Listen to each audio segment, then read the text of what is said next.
എല്ലാവർക്കും യേശുവിൻ നാമത്തിൽ വന്ദനം. ഉപവാസ പ്രാർത്ഥനയുടെ 6ാമത്തെ ദിവസത്തിലേക്ക് നമ്മൾ വന്നു. കൃപയാൽ പ്രാർത്ഥനയിൽ വളരെയധികം ഒരു ആത്മാവിൻ്റെ കവിഞ്ഞൊഴുക്ക് കർത്താവ് പകരുന്നു. സഹകരിക്കുന്ന എല്ലാവരെയും കർത്താവ് അനുഗ്രഹിക്കട്ടെ. നിങ്ങളുടെ പ്രാർത്ഥന വിഷയങ്ങളും സംബന്ധിക്കാൻ കഴിയാത്തവരുടെ പ്രാർത്ഥന വിഷയങ്ങളും ഞങ്ങളെ അറിയിക്കുക. കഴിയുന്നത് പോലെ പ്രാർത്ഥിക്കുന്നതാണ്. അതുകൂടാതെ അപ്പോസ്തല പ്രവൃത്തി 28-ാം അധ്യായത്തിൽ ചില കാര്യങ്ങൾ കൂടി പറഞ്ഞാൽ ഇന്ന് നാളെയുമായിട്ട് അപ്പോസ്തല പ്രവൃത്തി 28-ാം അധ്യായം അവസാനിക്കും. അതിനുശേഷം മറ്റൊരു പുസ്തകത്തിൽ നമ്മൾ ജീസസ് എവരിഡേ തുടരുന്നതാണ്. ഏതിൽ പറഞ്ഞാലും എല്ലാറ്റിലും എല്ലാം വ്യാപരിക്കുന്ന ഒരേ ഒരുവൻ യേശു മാത്രം.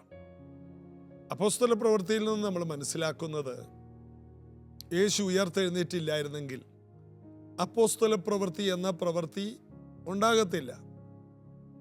യേശു ഉയർത്തെഴുന്നേറ്റ് പിതാവിൻ്റെ അടുത്ത് ചെന്ന് പിതാവിനോട് ചോദിച്ച് അയച്ചു തന്ന പരിശുദ്ധാത്മാവാകുന്ന വാഗ്ദത്തം, ആ വാഗ്ദത്തമാണ് അപ്പോസ്തല പ്രവൃത്തികൾ ആരംഭിച്ചത്.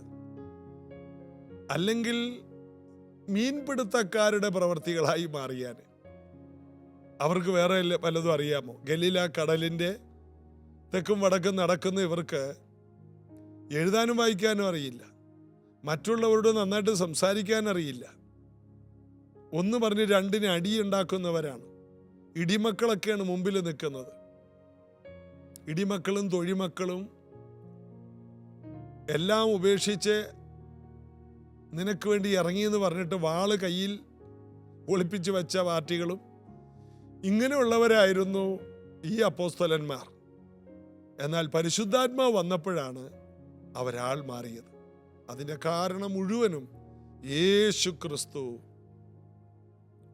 3-ാം ദിവസം കല്ലറയിൽ നിന്ന് ഉയർത്തെഴുന്നേറ്റു. ലോകത്തിലുള്ള എല്ലാ ജനങ്ങളിൽ നിന്നും നമ്മെ വേർപെടുത്തി നിർത്തുന്ന ഒറ്റ കാര്യമാണ് ഉയർത്തെഴുന്നേൽപ്പ്. ഇത് വേറൊരു മാർഗത്തിലുമില്ല.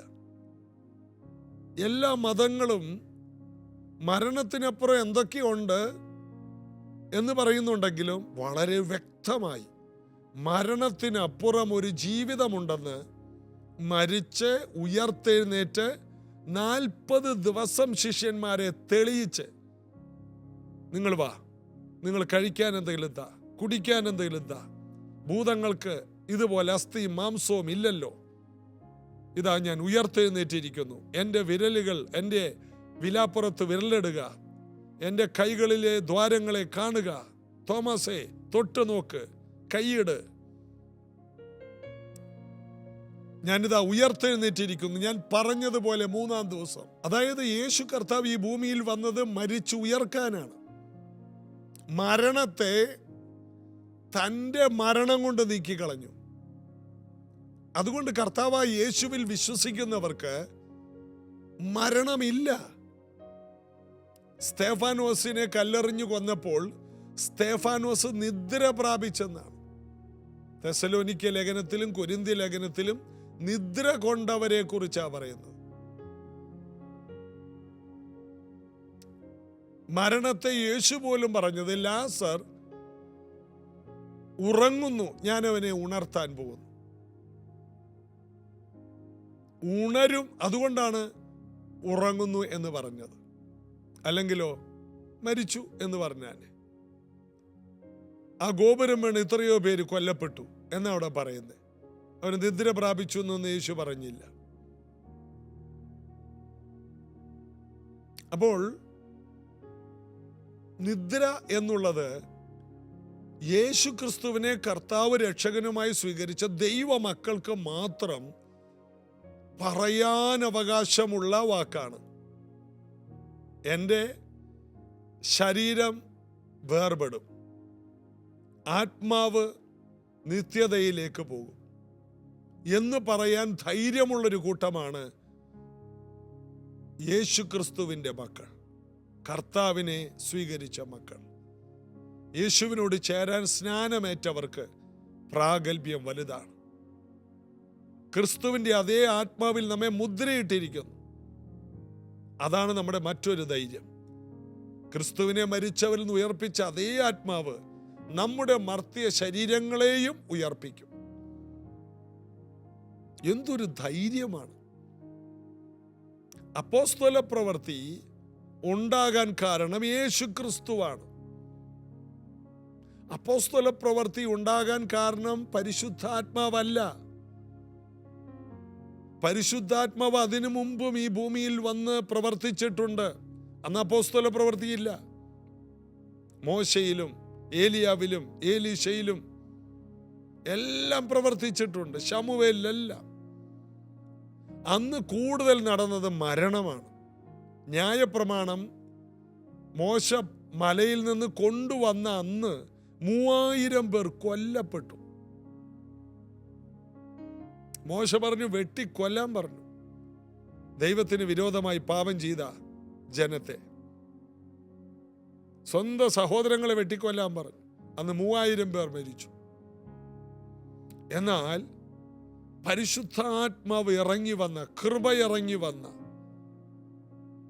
ആ ദിവസം 3000 പേർ ജീവിച്ചു. പത്രോസിന്റെ പ്രസംഗം കേട്ട്, സഹോദരന്മാരെ, രക്ഷ പ്രാപിക്കാൻ എന്ത് ചെയ്യണം? വീണ്ടും ജനനം നടന്നു. ഇതെല്ലാം അപ്പോസ്തല പ്രവൃത്തി വായിക്കുന്നവരുടെ ജീവിതം അടിമുടി മാറും. ഇനിയും നിങ്ങൾ വായിക്കണം. നിങ്ങൾ ഇത് പലരോടും പറയണം. ഈ ചരിത്രം 29-ാം അധ്യായം ഞാനും നിങ്ങളുമായിരിക്കണം. അപ്പോസ്തല പ്രവൃത്തി 28 അധ്യായമല്ല, അടുത്ത അധ്യായം ഞങ്ങളാണെന്ന് പറയുവാൻ ഒരു ഉണർവിൻ്റെ അധ്യായമായി നിങ്ങൾ മാറണം. കർത്താവ് അതിനുവേണ്ടി നിങ്ങളെ കണ്ടിരിക്കുന്നു. കർത്താവിൽ നമുക്ക് ആശ്രയിക്കാം. ഇവിടെ 29 മുതൽ വായിക്കുമ്പോൾ, അവൻ കൂലിക്ക് വാങ്ങിയ വീട്ടിൽ 2 സംവത്സരം മുഴുവൻ പാർത്തു. തൻ്റെ അടുക്കൽ വരുന്നവരെയൊക്കെയും കൈക്കൊണ്ട് പൂർണ്ണ പ്രാഗൽഭ്യത്തോടെ വിഘ്നം കൂടാതെ ദൈവരാജ്യം പ്രസംഗിച്ചും കർത്താവായ യേശു ക്രിസ്തുവിനെ കുറിച്ച് ഉപദേശിച്ചും പോന്നു. ആ സമയത്ത് പൗലോസ് ഒരു പടയാളിയുടെ കൂടെ വേർപെട്ട് താമസിച്ചു എന്നും നമ്മൾ അവിടെ കാണുന്നു. അവിടെ ചെന്ന് കഴിഞ്ഞപ്പോൾ പൗലോസ് അടങ്ങിയിരുന്നില്ല. പൗലോസിന്റെ വിശ്രമത്തിന് വേണ്ടി സമയം എടുക്കുന്നില്ല. പൗലോസ് പ്രവർത്തിക്കാൻ തുടങ്ങിയ തൻ്റെ അകത്തെ മനുഷ്യൻ, തൻ്റെ കയ്യിൽ അന്ന് ചങ്ങലയുണ്ട്. ഒരു പടയാളിയോടുകൂടെ ഒരു വാടക വീട്ടിലേക്ക് മാറി താമസിക്കുവാൻ ഒരവസരം ഈ പട്ടാളക്കാർ കൊടുത്തു. അങ്ങനെ അവർക്കറിയാം പൗലോസിനെ കൊണ്ട് കുഴപ്പമൊന്നുമില്ലെന്ന്. ചിലര് ജയിലിൽ കിടക്കുമ്പോഴും അവർ നല്ലവരാണെന്ന് ജയിലധികാരികൾക്കും അറിയാം. എങ്ങനെയോ ചതി പറ്റി ജയിലിൽ വന്നാണ്. ജോസഫിനെ പോലെ ജയിലിലെ ഏറ്റവും നല്ല മനുഷ്യരവരാ. ജയിലിലുള്ളവർക്ക് അറിയാം, അധികാരികൾക്കും അറിയാം ഞങ്ങളെക്കാൾ നല്ലവനാണെന്ന്. എന്നാൽ ഏതോ ചതിയിൽ വന്നതാ.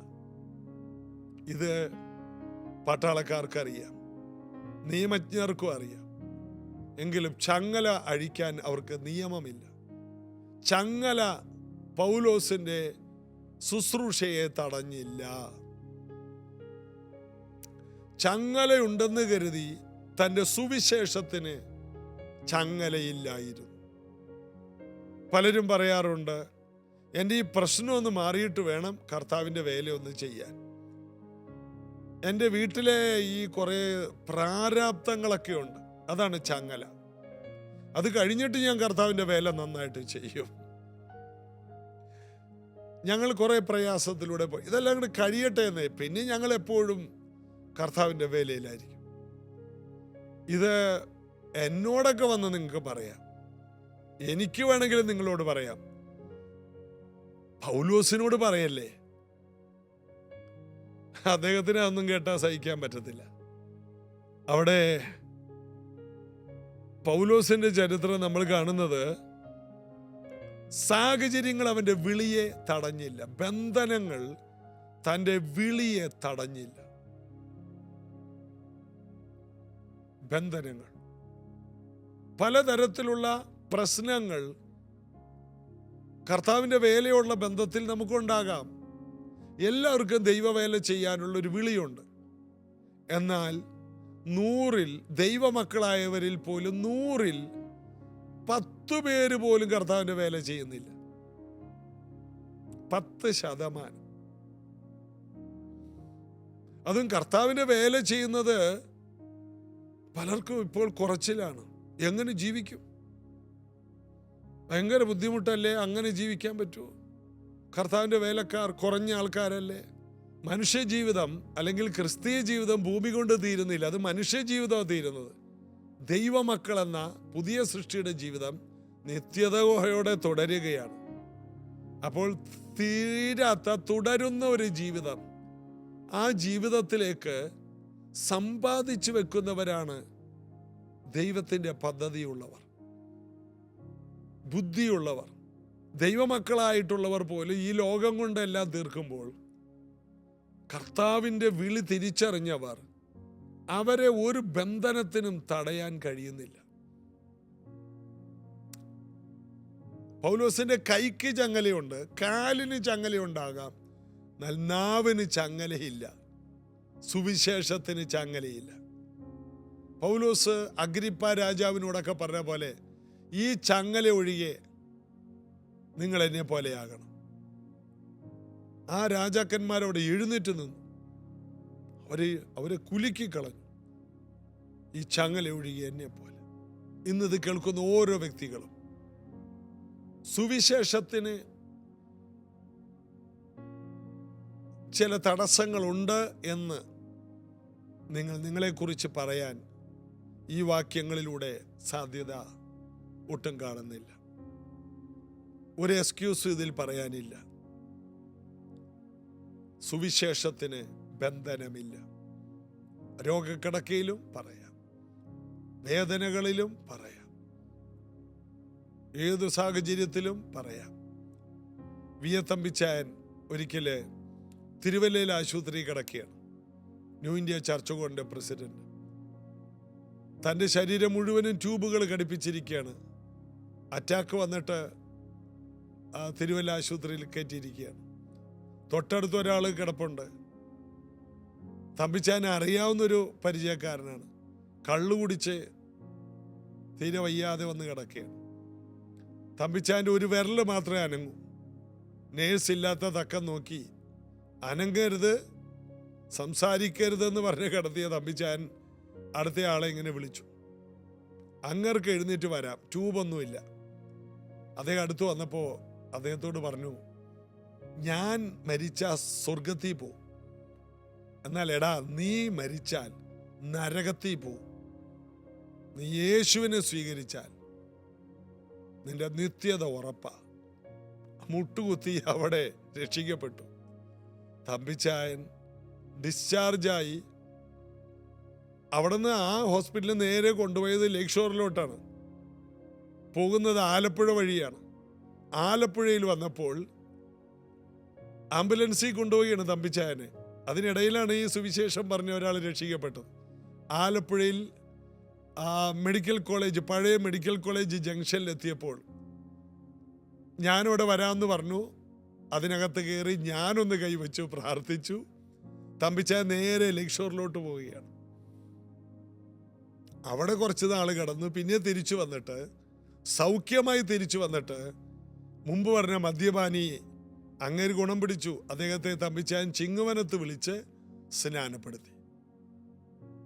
അതായത് ട്യൂബുകൾ ശരീരം മുഴുവനും ബന്ധിച്ചിട്ടിരിക്കുകയാണ്, നാവിന് ബന്ധനമില്ല. പൗലോസിന്റെ കാലത്തേക്കാൾ വെല്ലുന്ന ആൾക്കാര് നമ്മുടെ ചുറ്റുമൊക്കെ ജീവിച്ചിരിപ്പുണ്ടെന്നേ. തമ്പിച്ചാനൊക്കെ കഴിഞ്ഞ 1-2 വർഷം മുമ്പ് കർത്താവ് വിളിച്ചു. അതിനേക്കാൾ വെല്ലുന്ന ആൾക്കാർ നമ്മുടെ സമൂഹത്തിൽ ഇപ്പോൾ എഴുന്നേറ്റിട്ടുണ്ട്. സുവിശേഷത്തിൻ്റെ ശക്തി. അപ്പോസ്തല പ്രവൃത്തി തുടരുകയാണ്. അപ്പോസ്തല പ്രവൃത്തി 28 അധ്യായമല്ല, അധ്യായങ്ങൾ തുടരുകയാണ്. അതാരും എഴുതി ബൈബിളിനോട് ചേർത്തില്ലെന്നേ ഉള്ളൂ. സ്വർഗത്തിൽ ചെല്ലുമ്പോൾ അതിൻ്റെ ഓരോ അധ്യായങ്ങൾ നമുക്ക് കാണാൻ കഴിയും. ഓരോ അധ്യായങ്ങളായി നിങ്ങൾ തീരട്ടെ. പ്രാർത്ഥിക്കാം. കർത്താവേ, സുവിശേഷം അറിയിക്കുവാൻ, ഏത് ബന്ധനാവസ്ഥയിലും സുവിശേഷം അറിയിപ്പാൻ, കർത്താവിനെ കുറിച്ച് പറയാൻ എല്ലാവർക്കും കൃപ കൊടുക്കണമേ. ഈ കാലഘട്ടത്തിൽ സുവിശേഷകന്റെ നാവുള്ളവർ എഴുന്നേറ്റ് വരട്ടെ. നിത്യത നിറക്കുന്ന, നരകത്തെ കൊള്ളയിടുന്ന പരിശുദ്ധാത്മാവിൻ്റെ നാവുള്ളവർ, ഇത് കേൾക്കുന്നവർ ആ നിലയിലേക്ക് വർദ്ധിച്ചു വരുവാൻ പ്രാർത്ഥിക്കും. ഓരോ ന്യായം പറഞ്ഞ് ദൈവവേലയിൽ നിന്ന് ഒഴിഞ്ഞു മാറുന്നവർ കർത്താവിലേക്ക് തിരിയട്ടെ. അനുഗ്രഹിക്കുന്നു യേശുവിൻ നാമത്തിൽ. ആമേൻ. കർത്താവിൽ ബലപ്പെടാം. ഇന്നത്തെ ഉപവാസ പ്രാർത്ഥനയിൽ രാവിലെ 10:30-ക്കുള്ള ഉപവാസ പ്രാർത്ഥനയിൽ നിങ്ങളെ ക്ഷണിക്കുന്നു. നാളെ ഇതേ സമയത്ത് ജീസസ് എവരിഡേയിൽ കടന്നു വരാം. God bless you.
ചേറ്റിൽ കിടന്നു നാറ്റം വാങ്ങിച്ചെന്നാലും പാപമില്ല പരിശുദ്ധൻ എന്നെ മാറോടണച്ചു. എൻ ദൈവമേ,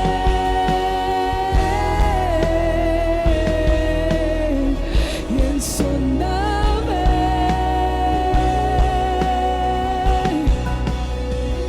എൻ യേശുവേ,